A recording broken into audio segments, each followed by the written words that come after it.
పరిమళము నీదేనా నాలో పరవశము నిజమేనా బొండు మల్లి పువ్వు కన్నా తేలికగు నీ సోకు రెండు కళ్ళు మూసుకున్నా లాగు మరి నీ వైపు సొగసును చూసి పాడగా ఎలా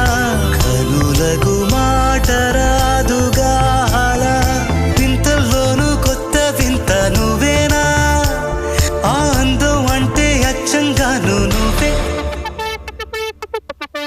ఏ చిలిపి కళ్ళలోన కలవో ఏ చిగు